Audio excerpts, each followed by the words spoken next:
With that, I want to introduce our first presenter.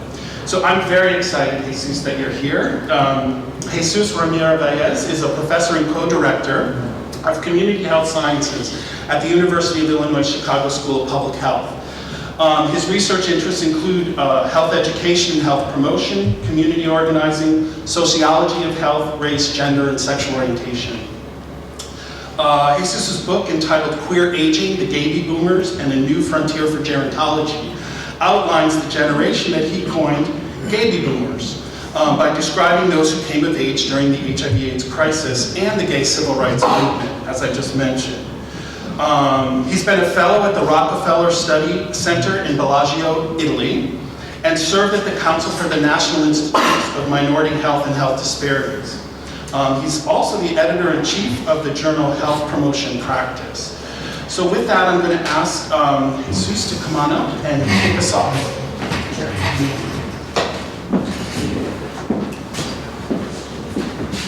Thank you, everyone. It's a pleasure to be here and an honor. I feel a little bit of an imposter because, as David knows, I get the feeling as I age that I know very, very little. And actually very little about Canada and Toronto, but I really appreciate the opening remarks. I reminded as I was landing in this city airport of the origin of this land and who occupied it first. And I was last week in the American Public Health Association. In the opening ceremony, I will forget her name, as an activist from Canada, Native American activist, environmentalist. So it had a beautiful speech, opening ceremony for the annual meeting of the American Public Health Association about the interactions of colonialism, capitalism, and climate change. It was beautiful, and it brought a lot of issues about how North America was colonized and the consequences that we're still suffering from it. Anyhow, thank you for the invitation. It's an honor. What I'm going to do is give some brief remarks. I have some written remarks, see how far we go, in time to explain what is it I'm trying to do, or I try to do with this research that is published in this book, Queer Aging, as David was referring, is baby boomers and the new frontier for gerontology. To give you an idea of my perspective in how older gay men are aging in the Western world. And hopefully then we can open it up for questions. The book is primarily based on ethnographic work that I did in the United States. So it's very localized, and it's also what I realized as I was starting doing this research, that I needed to focus particularly on gay boomers, gay men of the baby boomer generation, because they mark a particular cultural shift, at least in the Western world, that is very different from the previous generation and the generation that is coming up. So a couple of things. First, my empirical work focuses primarily on gay men. And so my colleagues that include the other genders and sexual identities, please my apologies. But from that, I'm trying to theorize about queer aging. And when I refer to queer aging, I'm not referring to specific subjects. I'm getting hot. But queer, I use it in the original term, in the original theoretical sense of the word, which is in opposition to heterosexuality. So when I say queer aging, I'm not referring to particular subjects, us, but rather to how aging is different in opposing to the heterosexual way, the normative way that we currently have as a dominant paradigm of getting old. And the other is, of course, that I'm focusing on primarily gay men of the baby boomer generation. So, first disclaimer, I'm not a gerontologist, as a matter of fact. I was not interested in old age because, perhaps because of my own belief in my eternal youth. Not anymore. I'm gay, yet I'm not older, according to the different categories that in public health and medicine we use, which is 55 and older. I come to the study of aging, of queerness, through my life work in public health, and particularly in HIV/AIDS, with gay men, bisexual men, and transgender women in the United States and Mexico. I came out as a gay man in the midst of the epidemic in Mexico. I started exploring the gay scene in 1985 in Mexico, with no conscience of AIDS or aging. A few years later, I found myself organizing communities of gay men and picking up and burying the bodies of those that had succumbed to the epidemic. I have studied the AIDS experience and the experience of gay men in that period. In the time, I have witnessed a transformation of the gay subject from scarcely being in an emaciated body, sunken pale cheeks, to being in an energized, athletic, muscular, manly figure in PrEP or pre-exposure prophylaxis. I belong to a generation that has been marked in many ways by AIDS. I have always been around older gay men, but I was not conscious of the social and cultural implications of age until the early 2000s. It's very different to think about older people around, but getting the consciousness of it, at least for me, it didn't happen until much later in my life. In my 20s, I was surrounded by gay men who were 15, 20 years older than me, guys who fall under the category of older gay men. My darling friend, this is in Mexico, Oscar, was in his 40s when we were organizing and educating gay men in Juarez for HIV and AIDS. Marcos, the third threesome in these three three AIDS activists. And so Marcos and I will refer to Oscar, our friend, in a very respectful and amorously way as our mother. Others, not so kindly, would call it abuela, this grandmother. Oscar himself used the term in a self-deprecation manner, so I thought, but I had not grasped the concept of the phenomenon of older age. My first partner in the 1980s was 17 years of my senior, and although we separated many years ago, I have witnessed his aging, retirement, a couple of heart surgeries, painful arthritis, caring for his day parents and siblings, rejecting the idea of living in a retirement community in a warmer climate, and turning a deaf ear to his doctor's insistence to quit smoking. 3 years ago, well, that will be about five years ago now, after the publication of this book, another friend, Carlos, this is not his original name, killed himself at the age of 64 in California. Quote, "They say he died of sadness." A mutual friend wrote on Facebook the morning that we learned of his death. Carlos lived with HIV for 25 years. He left Cuba during the Ramirez-Valles, fleeing the Macho Revolution led by the Castro family.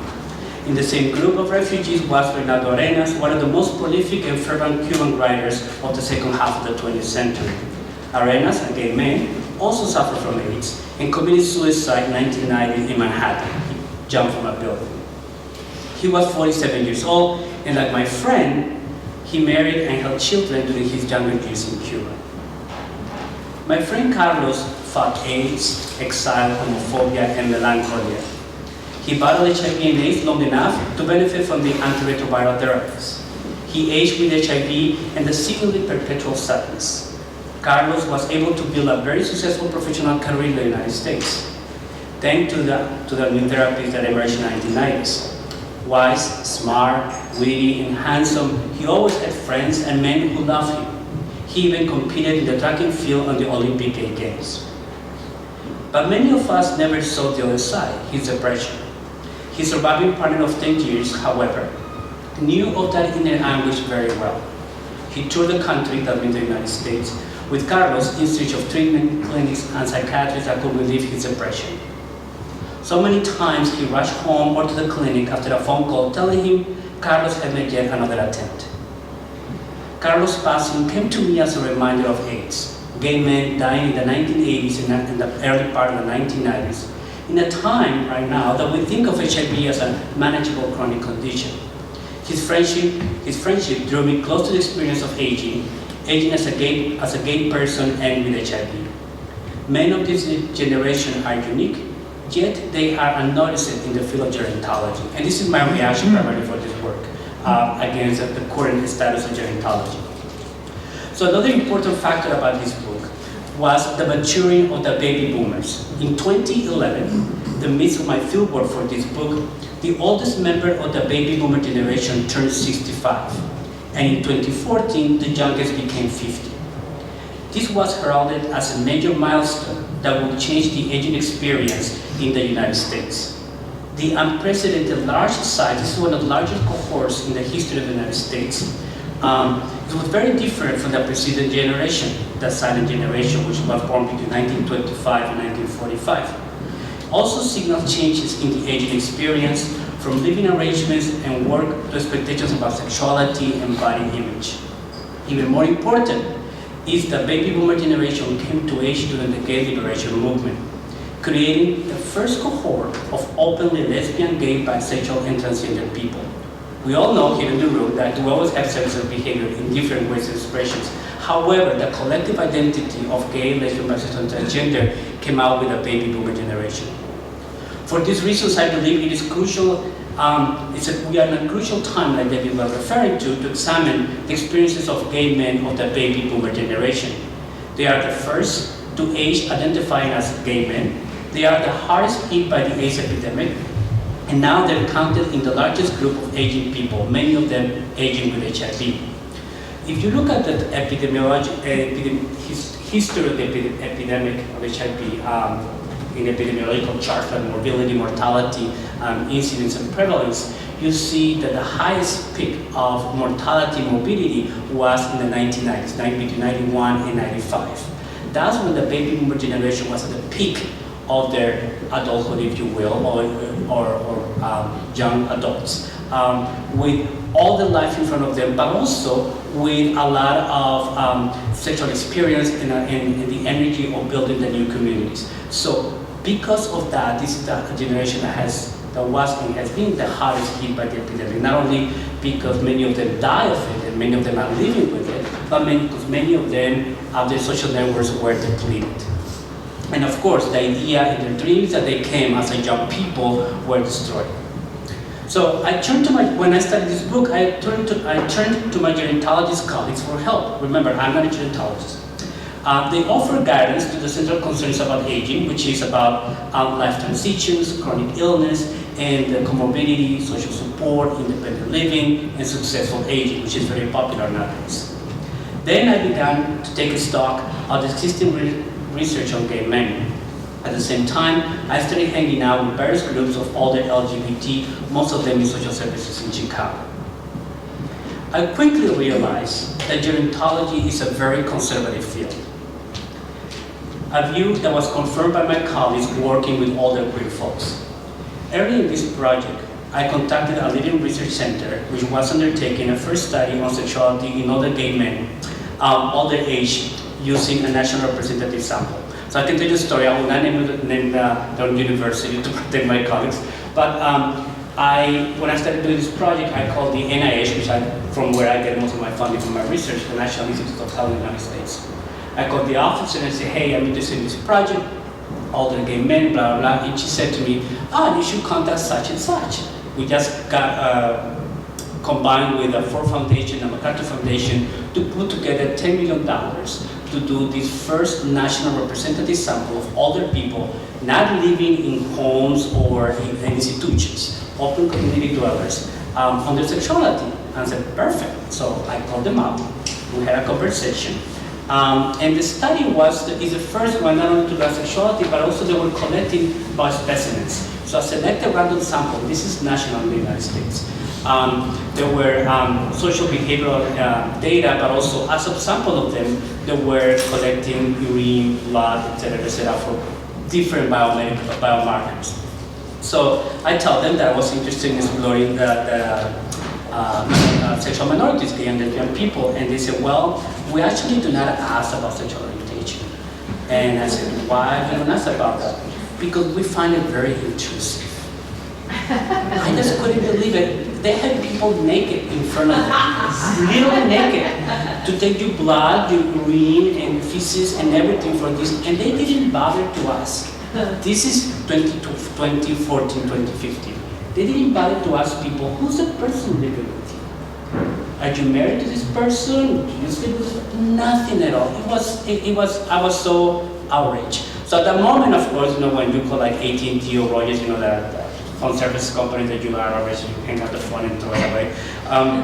So at that moment, I decided, okay, I need to stop this field work and I need to write this book because I felt the need to start speaking out in scholarly and to my colleagues in gerontology how wrong they were doing in the way they were approaching sexuality in an older age. Not only because they didn't think about that, but because they assumed that older people, first of all, didn't have sexuality, like a sexual orientation, like a sexual identity. They assumed that, once we reach the age of 55, we just are grandparents or old people. And so I was very upset. So gerontology, my problem with gerontology is largely an empirical enterprise. They collect data and examine disease and illness with the idea that age is about illness, right? Not about life. And so they don't have any theoretical eyes. And actually they claim that they don't have any theoretical eyes. They're just trying to investigate how people are aging. And as we all know in this room, I don't think I need to repeat it, but I will, science is not objective, right? We gay people and women know that whoever is looking at our bodies has a particular way of looking at the bodies, right? And that's what we need to uncover, to tell gerontologists that they have these very particular eyes in which they're looking at people that are pretty biased. So then I decided to put on my lenses on sexuality and queer studies to counter this prevalent agenda of gerontology and to capture the experiences of the gay men that I was listening in my ethnographic work. Queer research, on the other side, was not doing much better either. It barely speaks about all bodies. That was my surprise. If you look at the queer theory of the 1990s and moving forward, it's all young people. They were not talking about our bodies aging, our lives changing as we turn 60 and 50. So that's when I decided that I needed to put my understanding of queer theory with gerontology together to really understand and move forward the field of gerontology, and particularly looking at this generation of gay people that still are changing our cultural landscape. No?